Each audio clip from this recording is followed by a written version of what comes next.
السلام عليكم ورحمة الله وبركاته. طلابنا حبايبنا طلاب أولى ثانوي في كل مكان، إن شاء الله تكونوا بخير يا حبايب قلبي. إن شاء الله النهاردة هنشرح لكم آخر درس وهو مصر تحت حكم الرومان.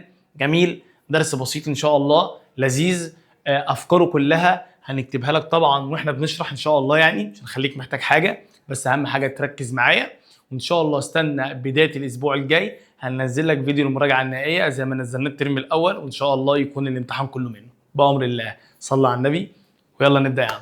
نبدا بقى حبيب قلبي نتكلم عن احوال مصر تحت حكم الرومان، وازاي اتحولت مصر الدوله الجامده جدا جميل لمجرد عزبه او جزء من امبراطوريه رومانيه، ونشوف الرومان عملوا ايه فيها وحولوها ازاي تمام كده محطه او منطقه لاستغلال ثرواتها بس، وان هم يسرقوها. جميل، بص يا باشا صلوا على النبي كده. بيقول لك ان مصر تحت حكم الرومان من 30 طبعا قبل الميلاد، اللي هو عندك بعد معركة اكتيوم البحرية والانتصار على البطالمة طبعا. جميل، لحد سنة 642 ميلاديا اللي هو الفتح الاسلامي لمين؟ الفتح الاسلامي او لمصر. بص بقى يا حبيبي، بيقول لك ان مصر طبعا كانت جزء من الامبراطوريه الرومانيه، بس مصر كانت مميزه غير اي ولايه اخرى. ليه مصر كانت هي الميزه تمام كده او الحاجه الحلوه في روما او في الامبراطوريه الرومانيه جميعا. يعني بص كده يا حبيبي، قال لك ان مصر كانت مميزه عن بقيه الولايات الرومانيه. بص في ميزه اهو. ايه هي بقى الميزه؟ بص يا باشا، رقم واحد ان مصر موقعها جغرافي طبعا من الترم الاول مميز في ملتقى قارات العالم القديم. جميل، ده خلاها تتحكم في طرق التجاره بين الشرق والغرب. فهنا اول نقطه اجي اقول لك الموقع الجغرافي يبقى اول سبب ان خلى مصر مميزه بالنسبه للرومان هو موقعها الجغرافي، وان هي بتتحكم في التجاره. وطالما يا جماعه حاجه بتتحكم في التجاره او الموقع ده بيتحكم في التجاره، فبنقول لها اهميه استراتيجيه طبعا. نخش على النقطه الثانيه، وهي ان مصر هي اللي كانت بتاكل روما، يعني بنديها القمح، فدي اهميه اقتصاديه. فلما اجي اقول لك ليه مصر كانت مهمه بالنسبه لروما، لسببين: سبب جغرافي استراتيجي اللي هو الموقع الجغرافي المميز، وامداد روما بالقمح، يعني احنا اللي كنا بناكل روما بالقمح. حلو، وده سبب اقتصادي. جميل، خلي بالك ان امداد روما بالقمح ده طبعا هو انت بص انت هنا مصر بتاكل روما، طب لو ما فيش اكل هيحصل مجاعات هناك في روما، هيحصل ثورات، فهنا هيحصل هيحصل استقرار في امن روما بسبب الغذاء. هيحصل حاجه كمان هو تحقيق الامن الغذائي لروما. الناس تكتب كل اللي بنقوله لانه مهم يا شباب. ماشي، نخش بعد كده نتكلم عن تمام كده الحياه السياسيه والاقتصاديه والاجتماعيه والثقافيه ايام حكم الرومان لمين؟ لمصر. بص يا حبيب قلبي انت اهو، تعال نشوف الحياه السياسيه. بيقول لك روما كانت بتحكم الولايات ازاي بقى بتاعتها؟ قال لك كانت بتحكم الولايات بتاعتها عن طريق ان اللي بيحكمها قنصل سابق. فاكرين القنصلان اللي هم كانوا بيحكموا روما ايام العصر الجمهوري؟ احنا بنجيب قنصل ونمسكهم للولايات بتاعتنا. بس خد بالك،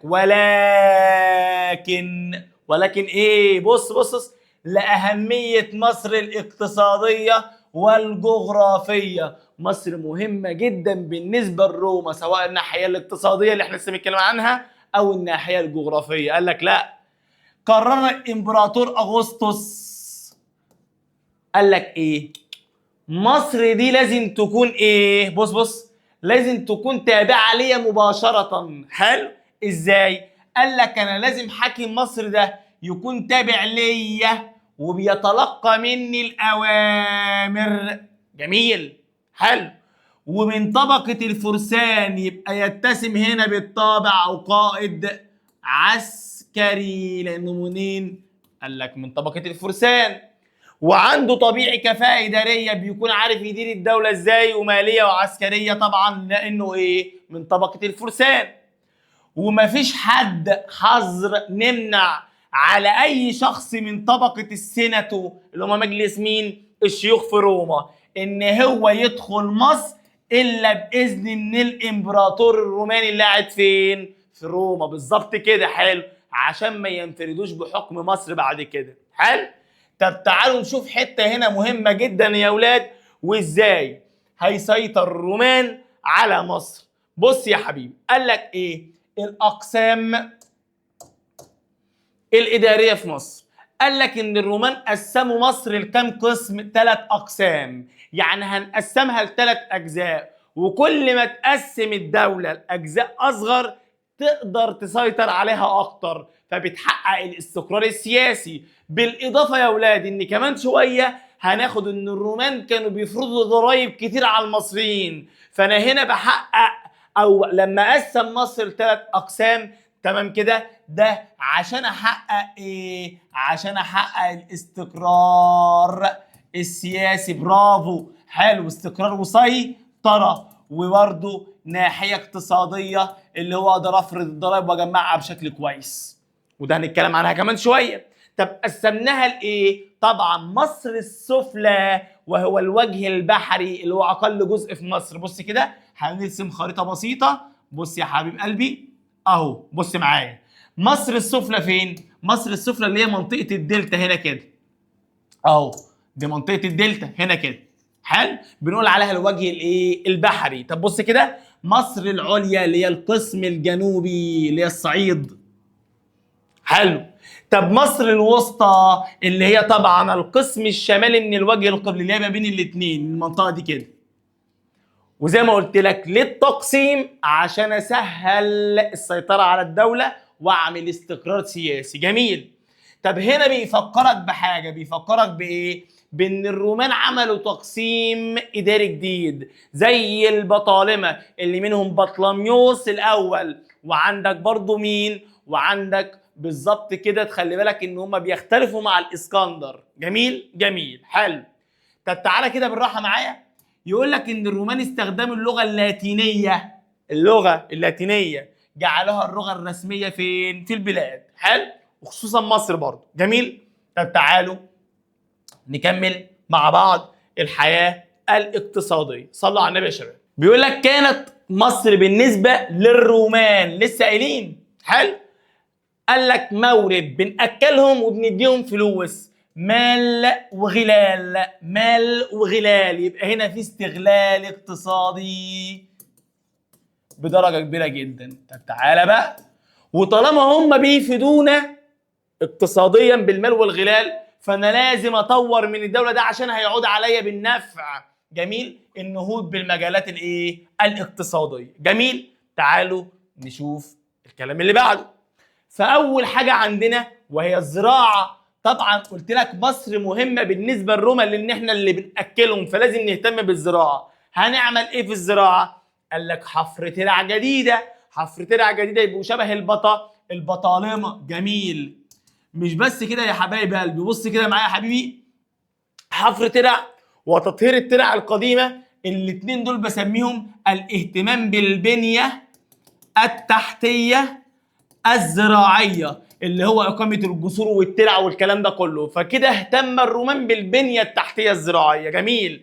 طب لما اهتم بالترع والكلام ده كله، فبالتالي هستصلح ارض جديده، فهيحصل عندي توسع في الاراضي الزراعيه نتيجه مشروعات الميه اللي انا عملتها زي الايه؟ زي الترع. تكتب النقط اللي بقول لك عليها دي مهمه. حلو.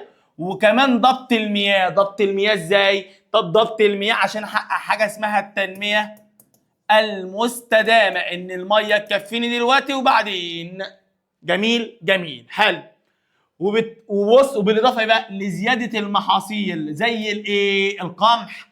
المحاصيل اللي هتاكل روما، عشان هنا نحقق حاجه اسمها الامن الايه؟ الغذائي. بالظبط كده. حلو. طب هنا بعض الفواكه زي الخضروات والبرد ونبات الايه؟ الزينه، ما بيجيش فيها اسئله. انا قلت لك الاسئله بتيجي فين. جميل. نخش يا حبيب قلبي في الصناعه. بصوا يا حبايبنا، الصناعه عندي قال لك اهتم الرومان بالصناعه، خد بالك خاصه الصناعه اللي اتقنها المصريون منذ ايام الفراعنه، يبقى هنا هيستفيدوا بخبرات المصريين في الصناعه، هنستفيد بخبرات المصريين في ايه؟ في الصناعه. فاهتموا بصناعه ايه يا جماعه؟ ورق البردي اللي مصر كانت مشهوره بيه جدا، خد بالك من ايام الفراعنه. فلما اقول لك الصناعه اللي استمرت من ايام الفراعنه حتى الرومان هو مين يا جماعه؟ ورق البردي. بعد كده صناعه الاواني الفخاريه، وطبعا بسبب وجود البيئه الفيضيه، وصناعه النسيج من الكتان، وطبعا مصر كانت مشهوره بصناعه عموما الملابس من الكتان، وكان عندنا نوع من الكتان نضيف يعني. حلو، ركز بقى معايا ونكمل مع بعض. بص هنا يا حبيبي، بيقول لك المؤرخ استرابون طبعا قال لك زار مصر اوائل العصر الروماني. حلو، وقال ان صانع الزجاج بالاسكندريه، يقول لك الناس اللي بيصنعوا الزجاج في الاسكندريه لديهم اسرار خاصه بهذه الصناعه. الناس دي عندها اسرار. قال لا، معنى ده يا اولادي ان الناس دي عندها اسرار، يبقى الناس دي عندها اتقان وعرفوا اسرار الماده الخام، فالناس دي شاطره طبعا. حلو، كفاءه الايدي العامله. وبيقول لك ان تربه مصر تحتوي بوجه خاص على ماده معينه لصناعه الزجاج المتعدد الالوان، فده معناها عندي موارد طبيعيه. جميل، يبقى كده الصناعه في مصر كانت خد بالك مهمه جدا، او تطورت الصناعه بسبب حاجتين: مهاره وخبرات المصريين وتوافر الموارد الطبيعيه. جميل، خش على الجزئيه اللي بعد كده، الا وهي ايه؟ ان طبعا كان عندك الصناعات الزجاجيه والصناعات الايه؟ الخشبيه. حلو، وبعد كده عندك صناعه الحلي الذهبيه والفضيه وتصنيع المعادن، وعندك صناعه الزيوت والعقاقير. تخلي بالك ان العقاقير هنا مرتبطه بعلم الكيمياء. ماشي، حلو. تعالى بقى، في امبراطور روماني زار مصر اسمه هادريان. هادريان ده زار مصر يا جماعه. حلو، واتكلم عنها شويه. زار الامبراطور هادريان مدينه الاسكندريه. حلو، في القرن الثاني الميلادي، وتحدث عنها كثيرا. بيقول لك ايه بقى؟ انها مدينه غنيه تتمتع بالثراء والرخاء. يبقى هنا مصر ايام زياره هادريان تتمتع بالغنى والرخاء. حلو، ولا يوجد بها عاطل. معنى كده ان في ايه بقى يا اولاد؟ توفير او وفره فرص عمل، مفيش فيها اي حد عاطل. لدرجه ايه؟ بص كده، ناس شغاله في الزجاج، ناس شغاله في البردي، ناس شغاله في النسيج او اي حرفه اخرى، والكل يعمل حتى اصحاب العاهات. لو ايدك مقطوعه اشتغل بالايد التانيه، لو اعمى هنشوف لك شغلانه، المهم تشتغل. حلو، وحتى الذين بص فقدوا ايديهم لا يقضون حياتهم عاطلين، هنشوف لك شغلانه. حلو، يبقى هنا برضو يا جماعه ان المصريين كانوا بيحسوا بعض، او الرومان مشغلين المصريين، او المصريين كانوا بيحبوا الشغل عموما. جميل، حلو. بعد كده نتكلم عن التجاره. بص يا حبيب قلبي، قال لك ان التجاره انقسمت التجاره طبعا لتجاره داخليه وتجاره ايه؟ خارجيه. نبدا بالتجاره الايه؟ الداخليه. حلو، قال لك التجاره الداخليه، قال لك اهتموا بتحسين الايه؟ الرومان اهتموا بتحسين الطرق، فاحنا هنعمل هنا او هنهتم بالبنيه التحتيه. وقال له قالوا المصريين بقى التجاره الداخليه بتاعتكم مش هنضايقكم فيها. يعني ايه؟ قال لك مارسها سكان مصر في عهد الرومان بكل حريه، يعني مفيش احتكار من الدوله، يعني انت براحتك. يا جماعه بس بنشرب شويه قهوه لان والله الواحد فاصل، فبنصور لكم بالليل متاخر جدا، فاسمحوا لنا بالقهوه. بصوا يا جماعه، اتنين، التجاره الخارجيه عكس بقى يا جماعه التجاره الداخليه. احنا قلنا المصريين هنسيب لكم التجاره الايه؟ الداخليه، لكن التجاره الخارجيه دي بتاعتنا يا باشا. فاشراف عليها الرومان اشراف كامل. يبقى هنا مطبقين حاجه اسمها الاحتكار في التجاره الخارجيه، زيهم زي البطالمه. خلي بالك من النقطه دي. يبقى هنا في تناقض بين التجاره الداخليه والتجاره الخارجيه ايام الايه؟ الرومان. بيقول لك لدرجه ان هي كانت بتبعت مندوبين على السفن اللي موجوده في البحر الاحمر والبحر المتوسط المعديه عشان تدفع جمارك. حلو، واعادوا حفر القناه التي كانت تصل بين البحر الاحمر لتنشيط الايه؟ التجاره بين النيل والبحر الاحمر. صلوا على النبي يا اولاد. كان في قناه اسمها قناه سيزوستريز الترم الاول. حلو. جه عندي امبراطور اسمه تراجان، امبراطور روماني، قعد حفر القناه تاني وسماها خليج تراجان او قناه تراجان. حلو. فلما اجي اقول لك اعاده، خلي بالك من الحته دي مهمه قوي والله، اعاده تمام كده المصريين تمام كده او الرومان حفر، او استفاد الرومان من المشاريع القديمه للمصريين القدماء. تيجي تقول لي اعاده حفر القناه اللي كانت بتربط بين النيل والبحر الايه الاحمر عشان ينشطوا الايه التجاره. الحته دي مهمه. بص بقى، واستفاد الرومان من هذه الموارد عن طريق فرض الايه الضرائب. تعال نشوف اهم حاجه عند الرومان في مصر كانت فكره الايه الضرائب، او حاجه اسمها الايرادات الجبريه، ان انا هفرض عليك ضرائب كتير جدا. ماشي، صلوا على النبي.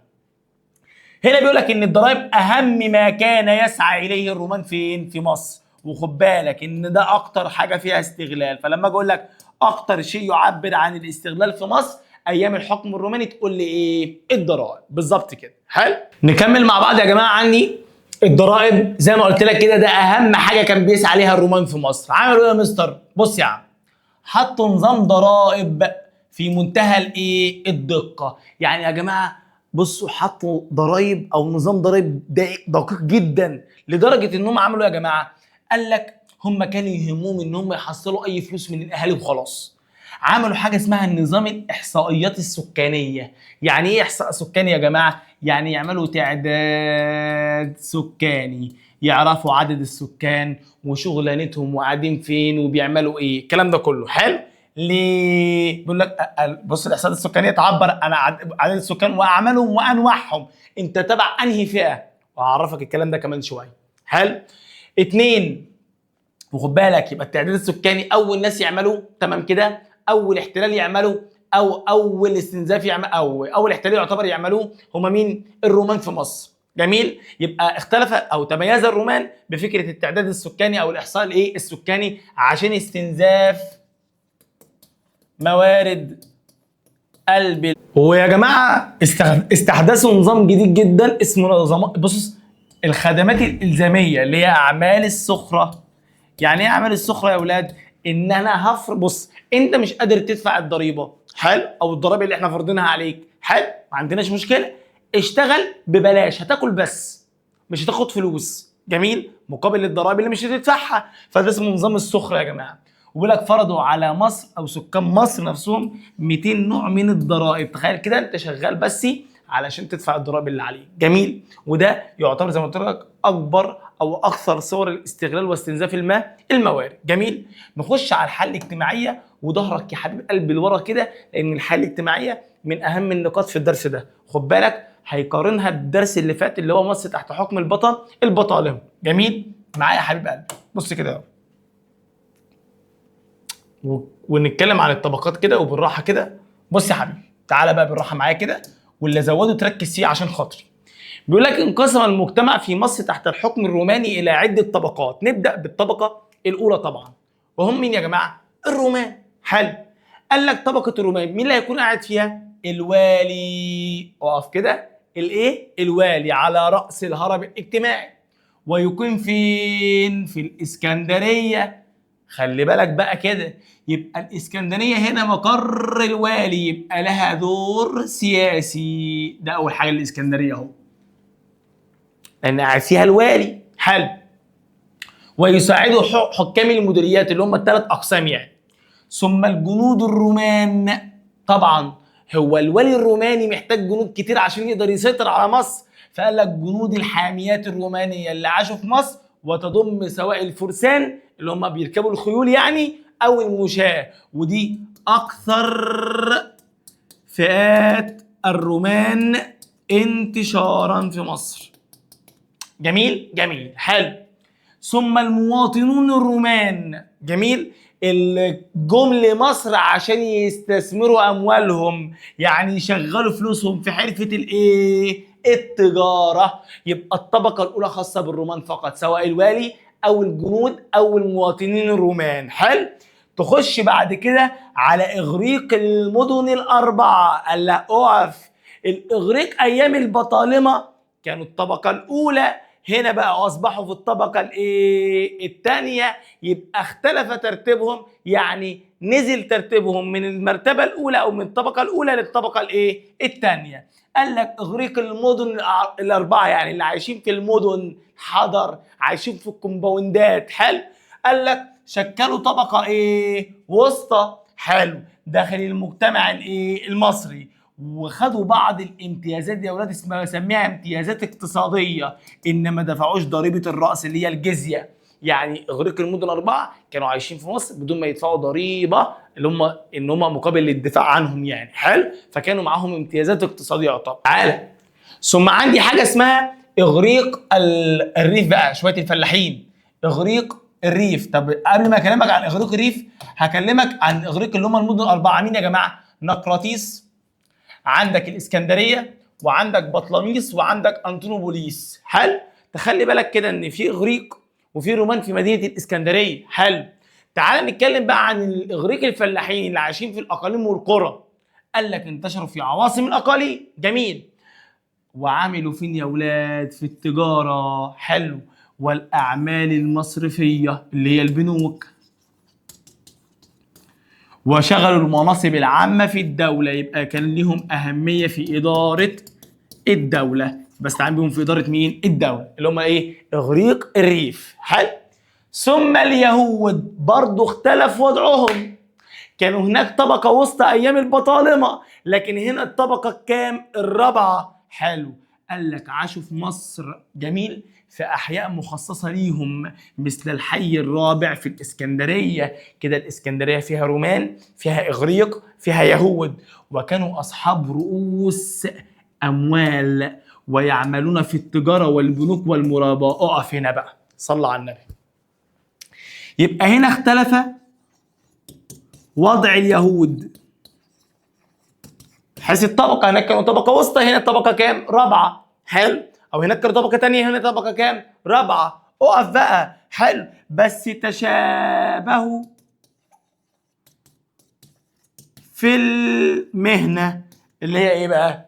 سواء هناك أو هنا اشتغلوا في التجارة والبنوك والإيه؟ والمرابحة. ثم مين بقى؟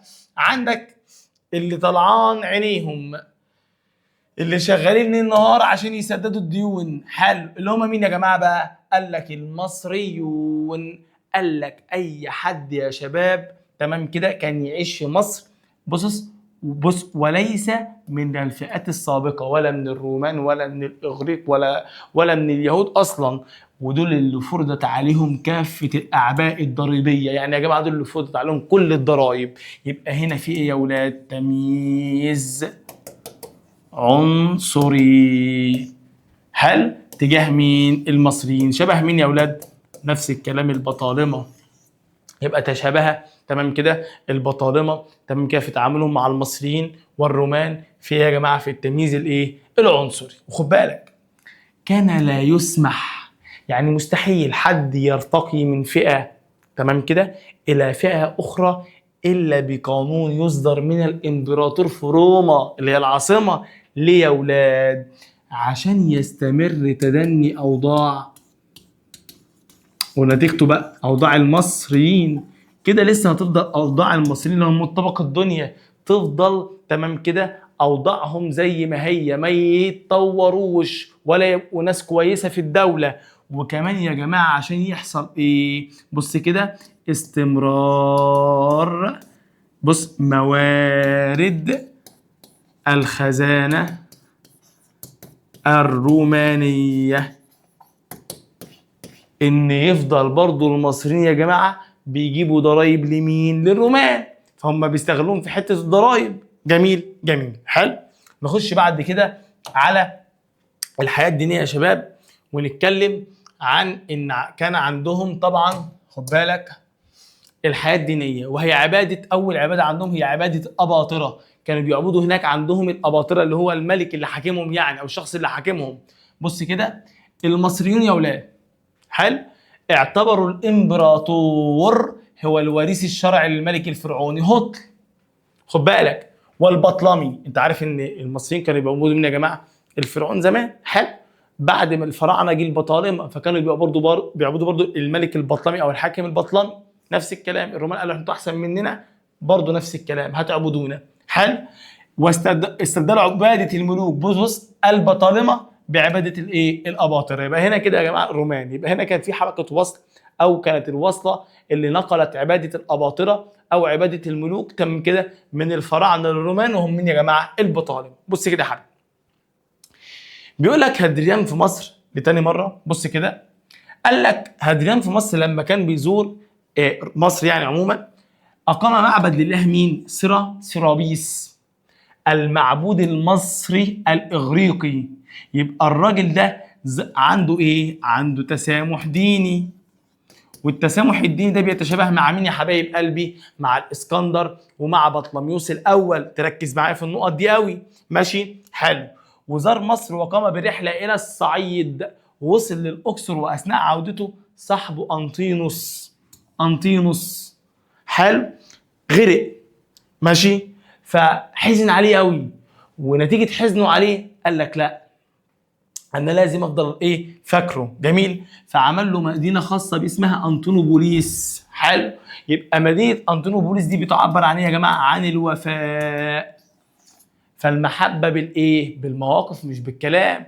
ممكن افضل اقول لك انا بحبك ومش بحبك والله وانت عندي ايه والكلام ده كله، لا يا باشا، المحبه عندي بالافعال والمواقف. جميل. تخلي بالك من النقطه دي. يبقى احنا اتكلمنا على عباده مين؟ الاباطر. نكمل بقى. بص كده، ودي دايما بتيجي في الامتحانات، اللي هي ايه بقى؟ الديانه المسيحيه. بالظبط كده. بص يا عم، بيقول لك اعظم حاجه حصلت في اول 3 قرون الميلاديه، اول 300 سنه في الميلاد، هو يا جماعه ظهور المسيحيه. طب ازاي ظهرت المسيحيه ودخلت مصر ازاي؟ تعالوا نعرف سوا. صلوا على النبي يا اولاد. تعالى بالراحه. بيقول لك ولد السيد المسيح عيسى ابن مريم فين؟ في بيت لحم. فين؟ بفلسطين. يبقى سيدنا عيسى اتولد فين؟ بيت لحم بفلسطين. حلو. في عهد مين؟ اغسطس يا اولاد، اللي هو مين؟ اوكتافيوس. يبقى سيدنا عيسى اتولد في عهد اوكتافيوس اغسطس بالظبط كده. وسيدنا عيسى نزل برساله، وهي عباده الايه؟ او الايمان بالايه؟ بالله الواحد الاحد، والمحبه والسلام والاخاء. جميل. فازاي بقى دخلت المسيحيه مصر؟ كان عندهم يا جماعه القديس، او كان موجود اسمه القديس مرقس. حلو. يبقى يا جماعه ازاي دخلت المسيحيه مصر؟ على ايد احد تلاميذ سيدنا عيسى، هو القديس مين يا جماعه؟ مرقس. حلو. في القرن او في منتصف القرن الاول الميلادي، يعني في 50 ميلاديه مثلا. حلو. في عهد مين يا جماعه؟ في عهد نيرون، الامبراطور الروماني نيرون. يبقى ولد سيدنا عيسى او ظهرت المسيحيه في عهد اوكتافيوس اغسطس. حلو. اما دخلت مصر على يد القديس مرقس احد تلاميذ سيدنا مين؟ عيسى، في عهد نيرون. المصريين يا جماعه لقوا ان الموضوع مختلف في المسيحيه. ده المسيحيه دي اللي هتخلصهم من الواقع اللي هم فيه، من عدم العداله الاجتماعيه اللي هم موجودين فيها. حلو. فاجبر المصريين على اعتناق ايه يا اولاد؟ المسيحيه. ليه؟ لانهم وجدوا فيها مبادئ ساميه هتخلصهم من الواقع المقرف بتاعهم والقهر والذل. اشتغلي بقى معانا. حلو. تعالوا بقى. في البدايه يا جماعه طبعا انتوا عارفين ان عباده الاباطره، انت بتعبد هنا انسان. حلو. او بتعبد شخص. لكن المسيحيه لا، ده في عقيده وعباده الله. حلو. يبقى هنا في اختلاف في العقيده. هل الرومان هيسمحوا للمصريين ان هم يتبعوا المسيحيه عادي؟ تعالوا نشوف سوا. بص يا حبيبي، بص كده، بيقول لك تعرض سيدنا عيسى او تعرض للسيد المسيح للاضطهاد، الظلم. ليه؟ قال لك لان المسيحيه تخالف الوثنيه اللي هي الاصنام والاوثان. جميل. وان المسيحيين رافضين يعبدوا صور، يعني التماثيل بتاعه الاباطره الرومان. فبسبب الاضطهاد يا اولاد اللي حصل للمسيحيين المصريين، بداوا يا جماعه يهربوا ويعيشوا حياه تقشف وينعزلوا عن الحياه. تمام. اللي بنسميها يا جماعه الرهبنه. يبقى نشأت الرهبنه بسبب ايه؟ الاضطهاد الروماني، اللي هو بطش السلطه الايه؟ الحاكمه، اللي هو بطش وظلم الرومان. جميل. وخد بالك الرهبنه انتشرت بعد كده العالم كله. يبقى مصر هي اصلا تمام كده، والمسيحيين المصريين هم تمام كده اللي نشروا فكره الرهبنه للعالم. حلو. طب تعالوا نشوفه مع بعض. حلو. مواقف الرومان او الاباطره الرومان من المسيحيه. بص يا اولاد، تعالوا نشوف مين عدائي ومين مسالم. حلو. قال لك عندك الامبراطور نيرون، قال لك بلغ الاضطهاد في عهده حد كبير جدا، يبقى هنا في عداء للمسيحيه. بعد كده الامبراطور دقلديانوس. حلو. دقلديانوس تخلي بالك منه بقى، الراجل ده ايه؟ ما كانش بيحب خالص المسيحيين، وكان كاره المسيحيين جدا، لدرجه ان هو اصدر مرسوم. المرسوم ده هو قاعد في روما. حلو. قال لك ايه؟ اعدام من يتبع المسيحيه، اقتل اي حد تشوفه بيتعلم الدين المسيحي، اهدم الكنائس مكان اللي هي مكان العباده، وحرق الكتب المقدسه، اي كتاب للانجيل احرقه. حلو. اللي حصل يا جماعه بسبب الاضطهاد الكبير اللي حصل للرومان او من الرومان للمسيحيين. حلو. واتقتل كتير من عدد او من المسيحيين يعني. سمي هذا العصر بعصر الايه؟ الشهداء. واتخذته، بصوا يا جماعه، الكنيسه القبطيه في مصر. حلو. سنه 284 اللي هو بدايه حكم دقلديانوس، بدايه التقويم القبطي تخليدا للشهداء. فتركز معايا. طب انا احسب التقويم القبطي ده ازاي دلوقتي يا مستر؟ احنا في سنه 2026 صح؟ اطرح 2026 من 284 هيطلع لك التقويم الايه يا حبيبي؟ القبطي. فركز بس معايا. يبقى هنا كده دقلديانوس تمام كده بلغ الاضطهاد ذروته. اكتب بقى ذروته، اكتب، او تقدمه. تمام كده في عهد مين يا جماعه؟ الامبراطور دقلديانوس. حلو. طب تعالوا نكمل يا جماعه. الامبراطور بقى مين اللي يجي بعد دقلديانوس؟ قسطنطين. وده قام باصدار مرسوم اسمه مرسوم يا جماعه ميلان. خلي بالك من المرسوم ده، مرسوم ميلان، وهو التسامح مع مين؟ مع المسيحيين. الراجل ده جاي قال للمسيحيين عادي، عندكم حريه دينيه. يبقى هنا في وثنيه زائد مسيحيه، يبقى في هنا تعدد الديانات. يبقى بدأ المسيحيين، هو قبل كده ما كانوش المسيحيين بيعرفوا يمارسوا شعائرهم الدينية في العلن، فأقول لك بداية ممارسة المسيحية في العلن كانت في عهد مين يا جماعة؟ قسطنطين. بعد كده عندك الامبراطور سيديسيوس. الامبراطور سيديسيوس، على فكرة أنا قلتها أكتر من مرة عشان أظبطها لك كده، الامبراطور سيديوس. حلو؟ بص يا عم، ماله بقى الامبراطور ده يا عم الحاج؟ قال لك الراجل ده ألغى الوثنية خالص، وخلاص هو المسيحية هي الدين الرسمي لمين يا جماعة؟ للإمبراطورية الرومانية. جميل. فأنت عندك كده في اتنين نركز مع بعض موقفهم عدائي من المسيحيين في مصر، وهو أول حد نيرون ودقلديانوس. اتنين، وده اللي وصل في عهده الاضطهاد الروماني لقمته. حلو. ثم سيديوس. تمام كده، أو سيديوس. تمام. وعندك مين؟ وعندك قسطنطين. الاثنين تسامحوا مع مين؟ مع المسيحيين. حلو. تعال بالراحه نتكلم عن الحياه الثقافيه. جميل. بيقول لك ظلت الاسكندريه ماشي مركزا للعلم، يبقى لها دور ايه؟ ثقافي. ومن شويه يا جماعه كنا بنقول ان برضو الاسكندريه كان لها دور سياسي، ان موجود فيها الحاكم الروماني. بص بيقول لك بقيت الاسكندريه برضو من اعظم موانئ البحر المتوسط. قال له موانئ يبقى لها دور اقتصادي، يبقى كده الاسكندريه دول لها دور ثقافي، وعندك دور اقتصادي، ودور ايه؟ سياسي. ركز بقى معايا. قال لك ازدهر بها العديد من العلوم ماشي، وخاصه ايه بقى يا جماعه؟ قال لك الهندسه طبعا، ميكانيكا، والفلسفه. تخلي بالك لان الفلسفه ده اعمال العقل وحل المشكلات. وظهر عندنا فيلسوف اسمه افلاطين، وده مصري ماشي، عاش فين؟ في اسيوط. تخلي بالك. وعندك الجغرافيا، وعندك الايه؟ التاريخ. ما تنساش الحاجات دي قوي ماشي. وتخلي بالك من فكره الفلسفه لانها بتتكرر اوقات. بص كده معايا، بص يا حبيبي. قال لك اقتصرت بقى الدراسات الادبيه في الادب بقى، ما كانش في ادب جديد يا جماعه، كله كان شرح الاعمال الايه؟ القديمه. يعني ما كانش في حد مبدع في الادب وان هو ايه؟ يكون تراث ادبي كبير جدا زي ما حصل في عهد البطالمه. جميل. قالوا بقى وكان عندي مدرسه مسيحيه فين يا جماعه؟ في الاسكندريه، ودي احيت الحياه الثقافيه في مصر، وانتشر الادب القبطي. طب الادب القبطي ده يا مستر كان عباره عن ايه؟ طبعا بيشرح قصص القديسيين، ماشي، بيشرح الكتاب المقدس، بيقول تراجم سير شهداء الايه المسيحيين اللي ماتوا في عهد مين؟ دقلديانوس ومين؟ نيرون. بص يا عم، طب الغرض من شرح الحاجات دي ايه يا مستر؟ قال لك ايه؟ ان احنا نحس الناس على الفضائل ومكارم مين؟ الاخلاق. حلو. بيقول لك بس للاسف المنشآت الاسكندريه الثقافيه زي مثلا مدارس الاسكندريه والكلام ده كله ما كانش ايه بيكمل. ليه؟ قال لك لان الرومان كانوا بيدمروا المدينه اكتر من مره، اكتر من مره، بما فيها دار العلم والايه يا اولاد؟ والمكتبه.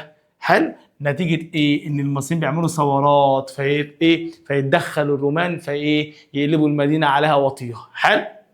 صلوا على النبي.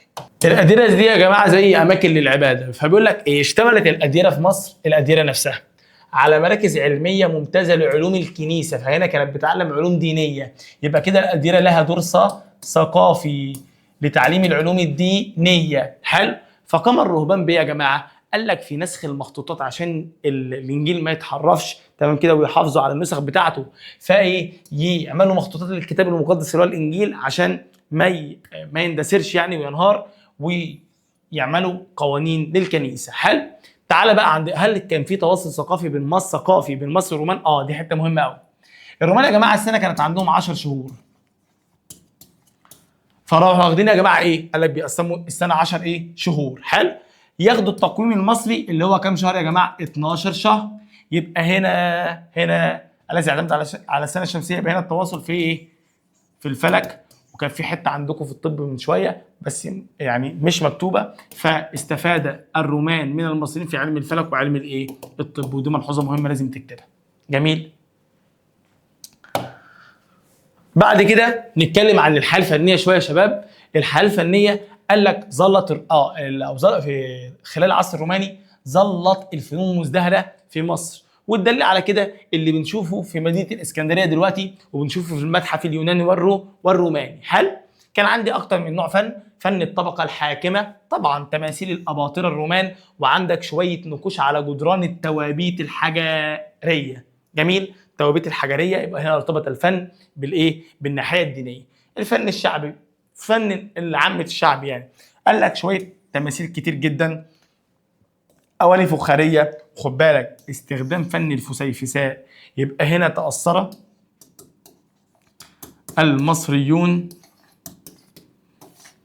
بالرومان في استخدام فن يا اولاد الفسيفساء، لان ده اصلا كان تبع الحضاره الرومانيه، اللي هو رسم، تمام كده، جدران الاراضي والاسقف والكلام ده كله، حتى الرسومات خياليه يعني. حلو. تعالوا نكمل. ثم ظهر بقى فن جديد يا جماعه، ده ما تاثرش بيه الرومان اصلا. حلو.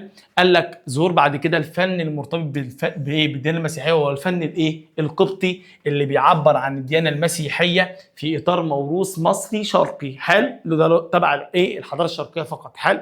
زي يا جماعه الكنائس والأديرة اللي بنشوفها كانت واخدة طابع مصري أصيل. حل. تأثر فيها الفنان القبطي بالفنان المصري القديم، سواء في التصوير أو الرسم أو النحت أو الكلام ده كله. زي يا جماعة مثلا؟ صلوا على النبي. عندك الكنيسة المعلقة فين؟ في القاهرة طبعا. حل. وبعد كده عندك أديرة وادي أو دير السيدة العذراء مريم فين؟ في أسيوط. حلو. ده في الصعيد. قال لك دير الانبا انطونيوس بالقرب من مدينه الزعفرانه، ده شرق مصر، ماشي، في محافظه البحر الاحمر. بعد كده عندك اديره تقع بالقرب من دلتا مصر، ومنها دير الانبا بشوي. دي بقى الحته المهمه يا جماعه، المتحف القبطي. وقفنا يا جماعه عند المتحف القبطي، وده يقع داخل حصن بابليون، ويتسم بالطابع، بص كده، القبطي، يبقى في طابع مسيحي. حل. ممزوج بالتقاليد المصريه القديمه اللي هم الفراعنه، والحضاره الهلينستيه اللي اتكلم عنها الاسكندر، والبيزنطيه اللي هي يعني الرومانيه الشرقيه، والاسلاميه. يبقى ده يعبر عن حاجه اسمها التواصل الحضاري والابتعاد عن التعصب. وده السؤال هيجي لك هنا في النقطه بتاعه المتحف القبطي داخل اسوار حصن مين؟ بابليون. جميل. ننتقل على الجزئيه اللي بعدها، وهي طبعا يا جماعه أخيرا العذاب خلص. أسباب سقوط الحكم الروماني فين؟ في مصر. بيقول لك رغم ان هم حاولوا يصلحوا الحاجات اللي بوظوها في مصر في عهد الرومان، لكن للاسف النظام اصلا اتسم بالفساد بسبب ايه يا اولاد؟ استبداد، اللي هو ظلم. طبعا ظلم الحكام. حلو. وان هم كانوا بيحاولوا يستنزفوا مصر اقتصادا، بيحاولوا ايه ده، معلش يعني طحنوا مصر، طحنوا مصر. جميل. ثم النظام الاقطاعي. يعني ايه النظام الاقطاعي يا جماعه؟ قال لك الملك الامبراطوري او الامبراطور الروماني كان بيعتبر الارض ملك ابوه وامه، تمام، فبيديها لقرايبه بس. فهنا في غياب عداله اجتماعيه. حلو. قال لك كان بيديها لايه؟ للمقربين منه فقط او المحاربين. فدحت طبعا الضرائب. قال لك ان المصريين كانوا بيتعبوا بس عشان يدفعوا الضرائب. حلو. وكمان كانوا بيستخدموا العنف عشان ايه؟ ياخدوا الضرائب دي. حلو. وكانوا بيعتبروا المصريين طبقه اقل، فهنا في تمييز عنصري. فالمصريين مش سامحين بده. جميل. او مش قادرين يكملوا في التمييز العنصري اللي بيحصل فيهم. حلو. تعالوا نكمل لحد ما يحصل ايه يا جماعه كده. بيقول لك المصريين يعني يقاوموا ده ازاي؟ قال لك اول حاجه عملوا شويه ثورات. طب الثورات مش نافعه، قال لك يسيبوا القرى ويسيبوا الحقول وما يزرعوش. فدي بسميها بصص مقاومه سلميه او سلبيه، من غير سلاح ولا من غير اي حاجه اهو. حلو. وشوفوا مين هياكلكم. جميل. بيقول لك الموضوع ده استمر لحد ما جه بقى مين؟ خلاص بقى اللي هو الفتح العربي الاسلامي لمصر سنه 641 ميلاديه. صلوا على النبي. بيقول لك ادريس بيل ده مؤرخ غربي، بيقول لك ان تاريخ مصر الروماني قصه محزنه، قصه حزينه جدا من الاستغلال، ويدل على قصر روما. تمام. استغلال بص، وينتهي الانهيار الاقتصادي والاجتماعي. صلوا على النبي. وقفنا عند فكره الفتح الاسلامي وفتح سيدنا عمرو بن العاص لمصر. بص معايا كده يا حبيبي. الفتح الاسلامي تم فتح مصر على ايد مين يا جماعه؟ عمرو بن العاص. حلو. فدخلت مصر عهد جديد، فتميز الحكم الاسلامي بالتسامح الديني يا جماعه. تسامح ديني زي الاسكندر، زي عندك بطلميوس الاول، زي عندك نيرو قسطنطين، وعندك مين؟ سيديوس. تمام كده، او سيديوس. حلو. او سيديسيوس عادي اللي انت نفسك تنطقه، مش مشكله. المهم وطبعا يا جماعه سيدنا عمرو بن العاص اصدر ايه بقى؟ اصدر خطاب امان للبابا بنيامين، ده بابا الكنيسه يا جماعه الارثوذكسيه في مصر. حلو.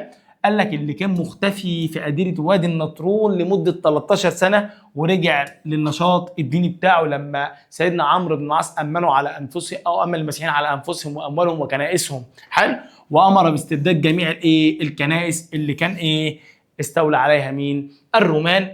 وطبعا يا جماعه ما تنسوش ان الرسول صلى الله عليه وسلم اوصى باهل مصر خيرا فان لهم ذمه. ماشي. وصارا، او بيقول لك برضه نفس الكلام، اذا فتح عليكم مصر فاتخذوا منها جندا كثيفا فذلك الجند خير اجناد الارض فانهم في رباط الى يوم القيامه. ويبقى الحمد لله ربنا كرمنا وخلصنا الدرس. جميل. طبعا ما تنسوش ان احنا عاملين لكم مراجعه جامده جدا، مراجعه ليله الامتحان. استنى تفاصيلها ان شاء الله، هننزلها لك، هننزل لك بي دي اف محترم. ماشي. توقعات ببعض الاسئله اللي لا يخلو منها امتحان على مستوى الجمهوريه. ماشي. وطبعا الناس اللي سمعوا مراجعه الترم الاول يشهدوا بالكلام ده. ماشي. حابين بس يا جماعه نقول كده كلمه لحبايبنا طلاب السنتر. ماشي. طلاب اولى ثانوي، عارفين انتوا حبايبي قد ايه وغاليين عليا قد ايه. طبعا ما اقدرش انسى اللحظه اللي انتوا بتحبوها يعني، وهي تم الانتهاء بحمد الله من منهج التاريخ للصف الأول الثانوي. طبعا كذكرى حلوة يوم يوم 4/5/2026. أنا حاليا الساعة 2 فجرا. 2 فجرا. جميل. عشان خاطر عيونكم والله. جميل. طبعا والله ربنا يشهد انا بحبكم قد ايه، وطبعا يعني دايما لما بشد عليك والله والله لمصلحتك، هتفهم قيمة الكلام ده والله لما تكبر. ماشي؟ دايما بقول لك اتعب، اتعب وانت مخير انك انت تتعب. انت كده كده الدنيا دار تعب وشقاء، فانت كده كده هتتعب. فاتعب وانا مخير ان انا اتعب، احسن ما اكون بتعب والدنيا جايه عليا ودايسه عليا. الدنيا ما عنديش اوبشن تاني غير ان انا اتعب، لكن اتعب وانا مخير بمزاجي واتدلع براحتي، يعني اتبسط بالتعب اللي انا بتعبه. لكن لما تتعب غصب عنك الموضوع هيبقى صعب واكتر من كده بكتير لما تكبر. جميل؟